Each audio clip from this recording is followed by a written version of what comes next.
नमस्कार दोस्तों, दिग्विजय शर्मा एकेडमी में आपका स्वागत है। आज हम अल्टीमेट वोकैब प्रैक्टिस का ये थर्ड सेशन करने वाले हैं। ठीक है, जिनको नहीं पता है उनको मैं बता दूं, इस सीरीज़ में हम 10 वन वर्ड सब्स्टिट्यूशन करेंगे, 10 ईडियम फ्रेजेस करेंगे, 10 सिनोनियम और 10 एंटोनियम करेंगे। तो स्टार्ट करते हैं। पहला हमारा वन वर्ड सब्स्टिट्यूशन है rapid increase in the number of amount of something. तो ये होता है प्रोलिफरेशन।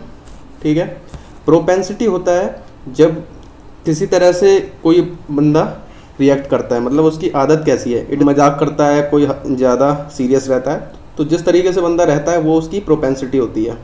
ठीक है, अगला क्वेश्चन देखते हैं। An instrument used for measuring atmospheric pressure. तो प्रेशर नापने के लिए बैरोमीटर का यूज़ किया जाता है। ऑल्टीमीटर हाइट नापने के लिए किया जाता है। थर्मोमीटर हमें पता है ये टेम्परेचर नापने के लिए किया जाता है। और वोल्ट मीटर किया जाता है पोटेंशियल डिफरेंस के लिए। लिविंग इन द एयर का मतलब होता है एरियल। ठीक है, इजी आता है ये। अगला क्वेश्चन है the study of human history and pre history through the excavation of sites. Excavation मतलब होता है खुदाई करना। ठीक है, तो ये होता है आर्कियोलॉजी। ठीक है, सेफोलॉजी होता है इलेक्शंस की स्टडी करना। एंथ्रोपोलॉजी होता है ह्यूमन काइंड की स्टडी करना, अलग टाइम पे लोग कैसे रहते थे। जियोलॉजी होता है अर्थ की स्टडी करना। अगला क्वेश्चन है a person who can speak only 2 languages. तो 2 के लिए हम वर्ड यूज़ करते हैं बाईलिंगुअल। ठीक है, हिंदी और इंग्लिश किसी को आता है तो उसे बाईलिंगुअल कहते हैं। लिंग्विस्ट होता है जो लैंग्वेजेस की स्टडी करता है। मल्टीलिंगुअल का मतलब होता है जो बहुत सारी, मल्टी का मतलब होता है मैनी, तो जो बहुत सारी लैंग्वेजेस जानता है। मोनोलिंगुअल होता है जो सिर्फ एक लैंग्वेज जानता है। मोनो मतलब सिंगल। अगला क्वेश्चन है guide the course of a ship specially by using instrument और मैप्स। तो जो गाइड करता है शिप को उसको बोलते हैं हम नेविगेट करना। ठीक है, अगला है a remedy for all diseases. तो हिंदी में इसको रामबाण इलाज बोलते हैं, तो इसका इंग्लिश में वर्ड कहा जाता है पेनेकिया।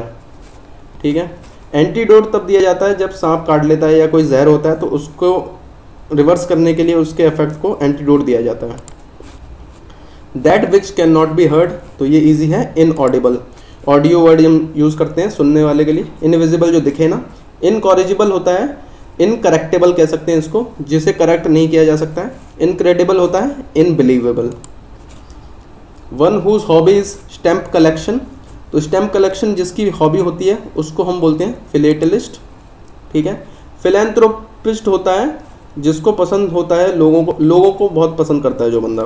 फोनोलॉजिस्ट होता है जो फोन यानी साउंड की स्टडी करता है।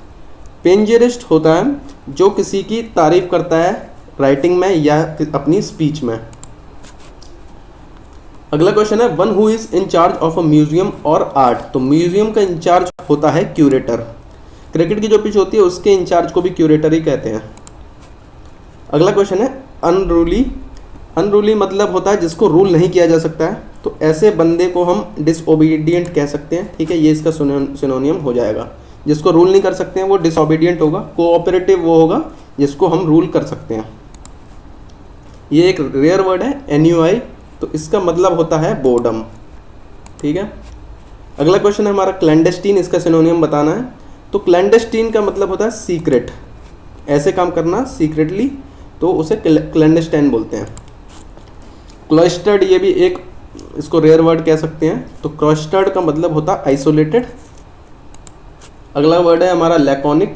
तो लैकोनिक ऐसे बात करना होता है जब हम कम वर्ड्स का यूज़ करते हैं, तो इसके लिए हम ब्रीफ सिनोनियम हो जाएगा इसका। वर्बोस ऐसे लोग होते हैं जो बहुत ज़्यादा वर्ड्स का यूज़ करते हैं अपनी बात करने में। अगर आपको ये एनिमेशन पसंद आ रहा है तो आप दिग्विजय शर्मा एकेडमी के टेलीग्राम चैनल पर जाके ये डाउनलोड कर सकते हैं पीपीटी। आप फ्री में डाउनलोड कर सकते हैं पीपीटी को, और ये क्विज अपने आप दे सकते हैं। आगे वाले एग्जाम के लिए आपके लिए काफ़ी काम आ सकता है ये। ठीक है, प्रोपिशियस ऐसी सिचुएशन होती है जिसमें आपका सक्सेस के चांसेस हाई हैं, तो इसके लिए सिनोनियम होपफुल है। हाइपरबोल को हिंदी में अतिशयोक्ति बोलते हैं, इंग्लिश में इसको कह सकते हैं ओवर स्टेटमेंट। स्पोलिएशन होता है जब हम किसी चीज़ को स्पॉइल कर देते हैं या डिस्ट्रॉय कर देते हैं। ठीक है, ल्यूसिड का मतलब होता है क्लियर। मर्की का मतलब डर्टी होता है, इसका अपोजिट है। इनसेसेंटली का मतलब होता है विदाउट एनी इंटरप्शन, तो इसका सिनोनियम हमारा हो जाएगा स्टेडिली। रियूज का मतलब होता है ट्रिक। अगले हमारे इडियम फ्रेजेस स्टार्ट होते हैं यहाँ से। तो बी इन टू माइंड्स का मतलब होता है जब हम डिसाइड नहीं कर पाते हैं तो टू माइंड्स में होते हैं, अनएबल टू डिसाइड। अगला इडियम फ्रेज है वेट बिहाइंड द ईयर्स। तो किसी को पसीना कब आएगा? जब वो घबरा जाएगा, और घबराएगा कब? जब वो इनएक्सपीरियंस्ड होगा या इमेच्योर होगा। तो जिसमें एक्सपीरियंस नहीं है उसके लिए कहेंगे हम वेट बिहाइंड द ईयर्स। अब बोन ऑफ कंटेंशन, तो यहाँ कंटेंशन का मतलब होता है डिसएग्रीमेंट। तो बोन ऑफ कंटेंशन का यूज तब किया जाता है an issue over which there is continuous disagreement. तो डिसएग्रीमेंट लगातार होता है तो उसे बोन ऑफ कंटेंशन कहा जाता है। जिप योर लिप, तो ये काफ़ी इजी है, इसका मतलब होता है कीप क्वाइट अबाउट समथिंग। अगला इडियम फ्रेज है एट शॉर्ट नोटिस। तो इसका मतलब हो जाएगा inform somebody that they are with little warning और टाइम फॉर प्रिपरेशन। जब बहुत कम टाइम होगा तो उसको कह देंगे हम एट शॉर्ट नोटिस।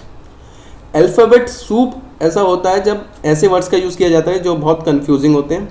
तो इसके लिए कंफ्यूजिंग और कंफ्यूज मिक्सचर ऑफ थिंग्स, ये हमारा करेक्ट ऑप्शन हो जाएगा। बी ऑन द एयर, इसका मतलब यूज़ किया जाता है जब हम टीवी या रेडियो पे ब्रॉडकास्ट करते हैं। ठीक है। A diamond in the rough, तो इसका मतलब होता है someone with potential talent but lacking training. तो ये ऐसे कहा जाता है हिंदी में भी, हीरे को तराशना पड़ता है, तो वैसे इसको कह सकते हैं। ठीक है। बी वर्ल्ड्स अपार्ट, तो ये सिंपल हो जाएगा, ये है आपका बी वेरी डिफरेंट। जब दो लोग बहुत अलग हैं तो उनको कह सकते हैं कि इनकी दुनिया ही अलग है बिल्कुल। सिल्वर बुलेट, ये कहा जाता है अ सिंपल और seemingly magical solution to a complicated problem. बहुत कॉम्प्लिकेटेड प्रॉब्लम है और उसका कोई सिंपल सा सॉल्यूशन है तो उसको हम कहेंगे सिल्वर बुलेट। परपेचुअल, यहाँ से एंटोनियम सिनोनियम, यहाँ से एंटोनियम बताने हमको। ठीक है। परपेचुअल का मतलब ये होता है आपका कंटिन्यूअल, जो कंटिन्यूअस चल रहा है। ठीक है। तो सीजलेसली, इसका मतलब भी यही होता है कंटिन्यूअस। इसका एंटोनियम हो जाएगा ट्रांजिटरी, जो थोड़े टाइम के लिए है। पीयर का मतलब होता है इक्वल, तो यहाँ पे ऑप्शंस में इसका एंटोनियम हो जाएगा इन्फीरियर। एविडेंस का मतलब होता है किसी चीज़ को डेमोन्स्ट्रेट करना, रिवील करना, और तो इसका एंटोनियम हो जाएगा कंप्लाई। कंप्लाई का मतलब होता है किसी चीज़ को ओबे करना। एक्सक्विजिट वर्ड हम यूज़ करते हैं बहुत ज़्यादा कोई ब्यूटीफुल चीज़ होती है जो उसको डिस्क्राइब करने के लिए। ठीक है। तो इसका अपोजिट हो जाएगा, एंटोनियम हो जाएगा रफ। ठीक है। कंज्यूमेट होता है किसी भी स्किल में बहुत ज़्यादा हाईली स्किल्ड होते हैं किसी काम में, तो वो कंज्यूमेट कहते हैं उसके लिए। ग्रम्पी वर्ड का मतलब होता है हमारा ये इरिटेबल, बैड टेम्पर्ड, और ये इसके ग्रम्पी के मीनिंग है, तो इसका अपोजिट हो जाएगा प्लेजेंट। ऑफिशियस कह सकते हैं, जो कोई ऑफिसर जो काम करता है उसे ऑफिशियस कहते हैं। तो ऑफिसर जो होता है वो काफ़ी ज़्यादा कॉन्फिडेंट होता है अपने अंदर, तो इसका हम अपोजिट कह सकते हैं टिमिड या डरा हुआ। ठीक है। अगला एंटोनियम है हमारा डाइग्रेस। तो डाई का मतलब है दो, तो कोई एक रास्ते पे जा रहा था, उसे दूसरे रास्ते पे जाने का मन कर रहा है, तो मतलब क्या है, वो दो में कंफ्यूज हो रहा है, तो वो क्या है, एक रास्ते में डेविएट हो रहा है। तो ये डेविएट इसका मतलब होता है, डेविएट हो गया, ड्रिफ्ट हो गया, ये इसके मीनिंग है। स्ट्रे डॉग्स कहते हैं, तो वो भी अलग अलग रास्ते पे चलते रहते हैं, कभी इधर कभी उधर, तो ये भी सब इसके मीनिंग है। इसका एंटोनियम हो जाएगा स्टे, जब हम एक ही रास्ते पे चलेंगे लगातार। अरेन का मतलब होता है किसी अक्यूज्ड को कोर्ट में पेश किया जाता है ताकि उसको सज़ा सुनाई जा सके। ठीक है। तो इसका अपोजिट हो जाएगा फ्री। फ्लोरिड, ये फ्लोरा फौना से आता है, तो इसका मतलब होता है फ्लावरी, ये इसका मीनिंग होता है। हमें मीनिंग नहीं जानना है, हमें उसका अपोजिट बताना है, तो इसका अपोजिट यहाँ ऑप्शंस में से हो जाएगा प्लेन। इनकार्सरेट का मतलब हो जाएगा किसी को कैद कर लेना, तो ये डिटेन इसका क्या है, मीनिंग है, हमें बताना है इसका अपोजिट, तो ये हो जाएगा रिलीज। ठीक है। तो हमारे एंटोनियम्स भी यहाँ पे ख़त्म हो गए। हमारी अल्टीमेट वोकैब प्रैक्टिस का ये तीसरा सेशन यहीं पे ख़त्म होता है। अगर आप एंड तक बने रहे तो आपका बहुत बहुत थैंक यू है। आप दिग्विजय शर्मा एकेडमी के टेलीग्राम चैनल पे जाइए तो आपको इसकी पीपीटी इसकी मिल जाएगी। ठीक है। अगर आपको ये सीरीज़ पसंद आ रही है तो लाइक ज़रूर दबाइए, और अगर आपको कोई चीज़ पसंद नहीं आ रही है तो कमेंट सेक्शन में ज़रूर बताइए। और आगे ऐसे ही वीडियो देखने के लिए दिग्विजय शर्मा एकेडमी को सब्सक्राइब कीजिए। मिलते हैं अगले वीडियो में।